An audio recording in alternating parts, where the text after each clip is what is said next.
So you want to get your dealer's license so you can sell cars, go to the auctions, all that. So we're going to talk about a few things that you may want to think about if you're thinking about getting your dealership, getting your dealer's license, getting started. So first, also after you hear some of this stuff, if you want more details, I do consultant calls. So I do 30-minute consultations right over the phone. It lets you ask questions and get a bunch of information. Like for one, I will provide you with a list of lenders, so banks that you deal with that will deal with smaller dealerships. So let me start right there since I mentioned that. So once you get at some point, even if you start off, say buy a car for 4,000 or 5,000 and you're selling those cars. At some point though, you're going to want to be able to give your people financing. So most people don't have cash to buy cars.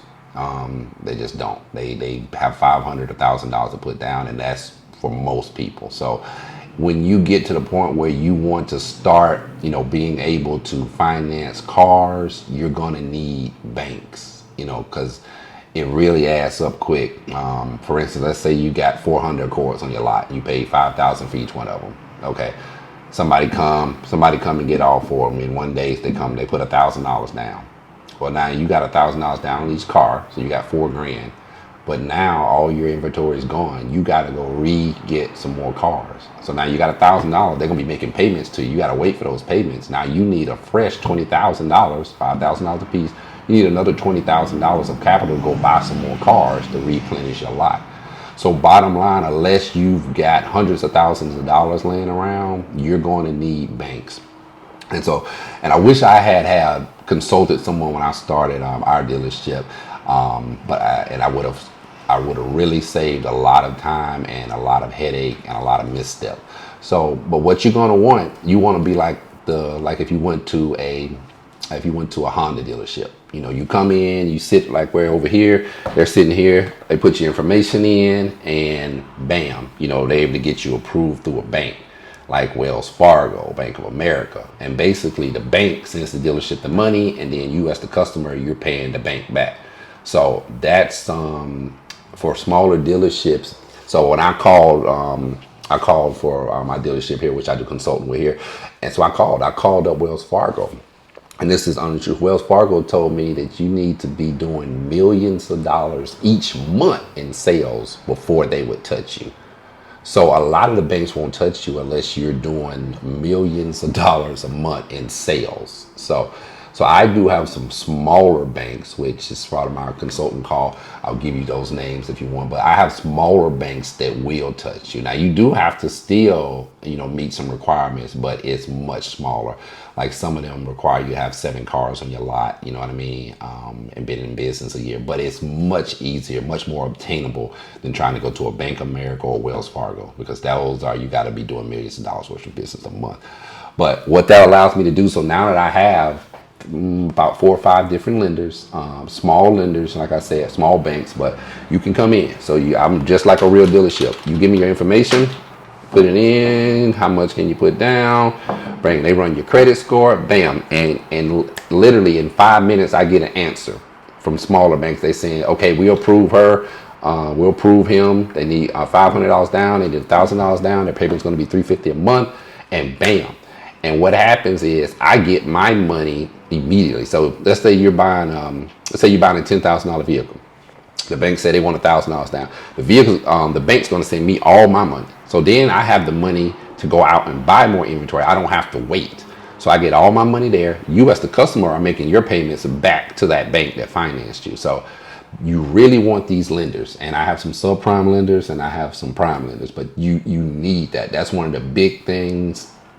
Big tips in this industry that you're going to need, and you want to think about that, especially when you start wanting to sell more cars that are not these little $4,000 or $5,000 cars, and you get up into some higher end car.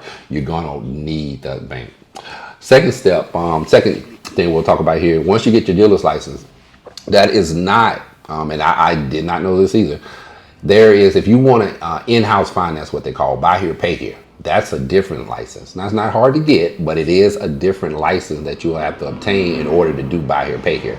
And if you don't know what buy here, pay here in our financing is, that means you as the customer, you come in and I got a $5,000 car, $7,000. I'm selling the car out here for $7,000. And from you, I say, hey, I want $2,000 down and I'll finance the rest of it for you in-house. You come up here out to my office every month and you make a payment here. That's buy here, pay here. It means you as the dealership of financing, not any other bank, but you as the dealership. And again, there are certain headaches with that, but you do have to have that license to do that. Now, there are headaches with that. We've gotten out of most of that, and I'll tell you just a few of the headaches you have to watch. When you go through the bank and the bank finance you, it's done. You get your money. If they don't make their payments later down the road, it don't matter. If they don't got insurance, you don't care. It's the bank that's dealing with that. Now, if you in-house finance a vehicle yourself, now you better make sure that they keep their insurance coverage, because if their insurance lapse, they wreck the car, it's you that's out of the money, the dealership, because you in-house finance that. If their payments are late and you need to repo something, that's all up on you. So you're going to want to put tracking devices in your vehicles. Just a lot of stuff you're going to want to do for buy here, pay here. Now, that's some of the cons of buy here, pay here. Some of the pros of buy here, pay here, you can approve who you want. You don't have to worry about the bank. You approve who you want. You determine what you want as a down payment, how long the terms are going to be, all of that you determine, and you collect all the interest. And with subprime, these bad customers, the interest rate can be, up to 29% in most states. So you collect all that. So you get the sale price of the car. So let's say you bought it for $5, sold it for $7. You make $2,000 there, and then you're going to get the interest on the money they borrowed. You're going to get that too, which is normally what how the bank makes their money off the interest. If you're in-house financing, you are the bank, so you make that money yourself. So those are some of the pros of it.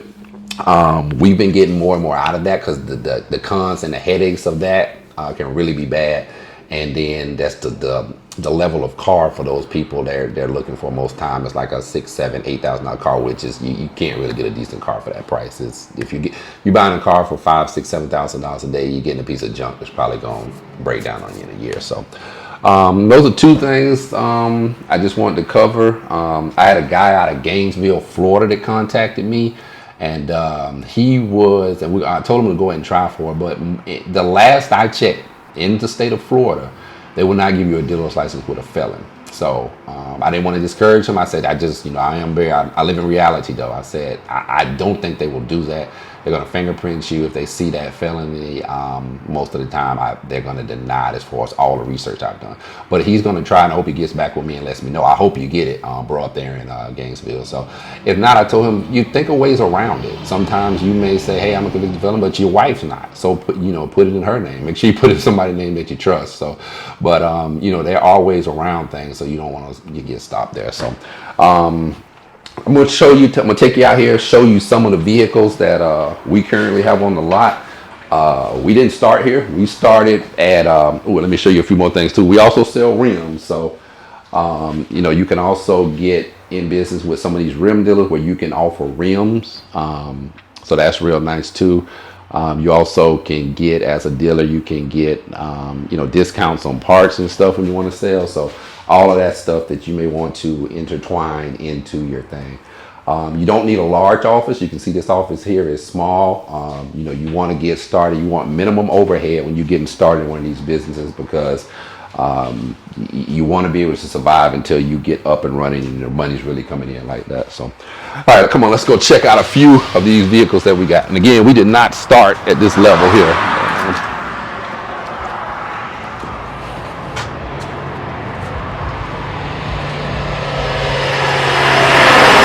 So first off, if you can get on a main street like this, you want to get on a main street. This is a pretty big street here. This is in St. Petersburg, Florida. Tampa's right across the bridge down there. So this is a pretty good spot here. You got a lot of traffic here. I would say most of your business is going to come from people that you know, family and friends, when you get started, and you want to build those relationships and just build up from there and let them know, hey, anybody you know that need a car, bring them to me. That's where most of your business is going to come from. Second, probably people driving by, stopping on a main street like this, and then advertising on a lot of different platforms, which we'll talk about in some other videos. Auto Trade is a pretty good one, and Facebook. I do advertise on Facebook. quite frankly, I haven't seen the return in investment that I would like to see on Facebook, but that could be just me. So, but anyways, let's go over here and see some of the vehicles that we do have. So, and you don't have to have a large lot, which you see we don't here. But we started buying very cheap cars, you know, $3,000, $4,000, $5,000 cars, and now we've upgraded. So you got this. This is a 2013. This is about a $20,000 vehicle. This is the Acura MDX. That's the biggest one they make. Also going to the auctions. Definitely. I've learned so much about that. There are a bunch of do's and don'ts going to the auctions. Again, if you're getting in this business, it's well worth it to consult with me, or if you don't want to consult with me, consult with someone.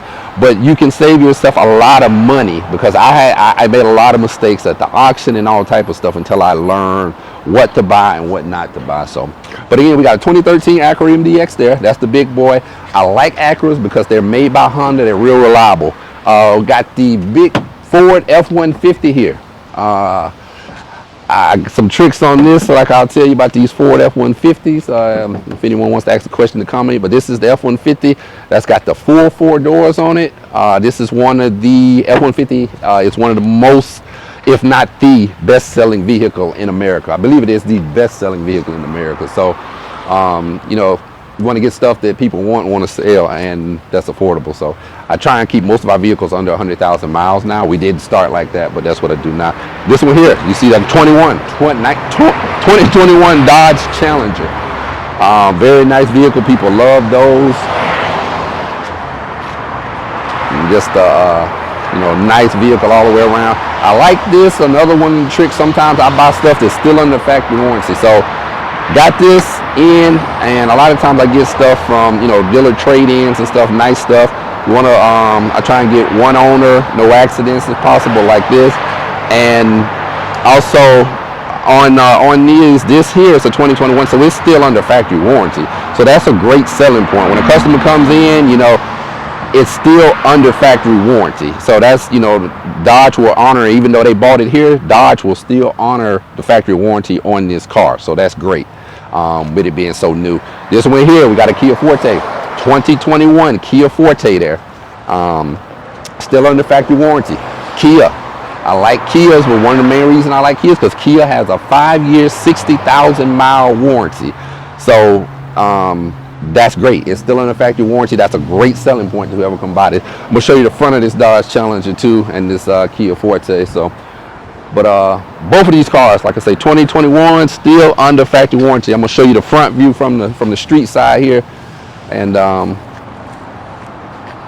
I ain't gonna keep you guys long. I'm just gonna show you a few more things, but you know, nice vehicles here. You ain't gotta worry about, you know, you don't want to get stuff that your customer's going to get and 3 months later it then broke down. You know, that's not a good look.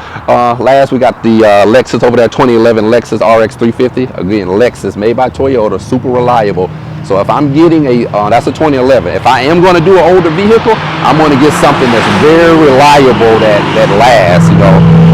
And Lexus made by Toyota, they last. So I wouldn't dare buy like a 2011 Benz like that with 100-something thousand miles. You're just asking for all type of problems with something like that. So again, there are all type of tips and trades that you want to consult with someone, get with someone, so that you don't make some mistakes.